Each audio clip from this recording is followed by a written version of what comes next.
আর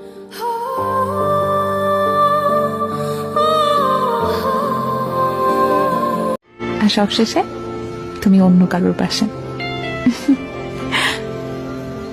ঠকাইছো না, ঠকবা, সময়ের অপেক্ষা।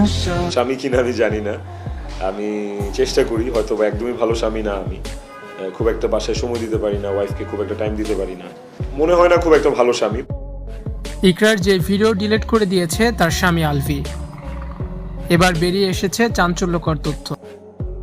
সম্প্রতি আলভি দাবি করেছেন ইকরা নিজেই পরকীয়ায় জড়িত ছিল, কিন্তু আলভি তো এবার নিজেই যেন ফেঁসে যাচ্ছেন।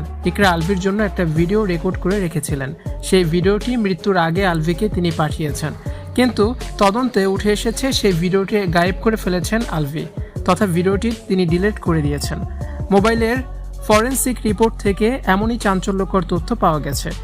ইকরার মোবাইল ফেসবুকে আলভির পরকীয়ার অনেক প্রমাণ ছিল, যা নষ্ট করতে আলভি ইকরার আইডিটাই নষ্ট করে দিয়েছে, যাতে সে দোষী সাব্যস্ত না হয়।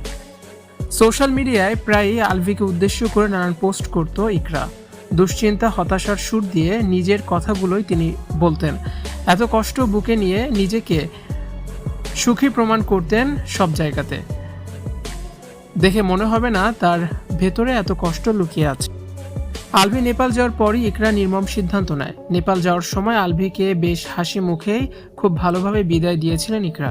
নেপাল যাওয়ার পর দুজনের সম্পর্ক খুব স্বাভাবিক ছিল, কিন্তু 2 দিন পরেই ইকরা জানতে পারেন আলভি তিথি এক রুমে থাকেন। নেপালের শুটিংয়ের বাহানা দিয়ে তিথির জন্মদিন পালন করতে গিয়েছে আলভি। এরপর থেকে আলভির সাথে ইকরার দ্বন্দ্ব চরম আকার ধারণ করে। ইকরার সাথে কথা বলা বন্ধ করে দেয় আলভি। ঘটনার দিন আলভি ইকরাকে ডিভোর্স দেওয়ার হুমকি দেয় এবং তিথিকে নিয়ে সংসার করবে বলে ইকরাকে জানায়। আর এই কথা শোনার পরে নির্মম মৃত্যু বেছে নিয়েছেন ইকরা। ভিউয়ার্স, আপনি কি চান ইকরার যে ভিডিওটি আলভি ডিলিট করে দিয়েছে সেটা প্রকাশ করা হোক? তাহলে ভিডিওটি বেশি বেশি করে শেয়ার করুন এবং আপনার মতামতটি অবশ্যই জানান। ভিডিওটি দেখার জন্য আবারও ধন্যবাদ।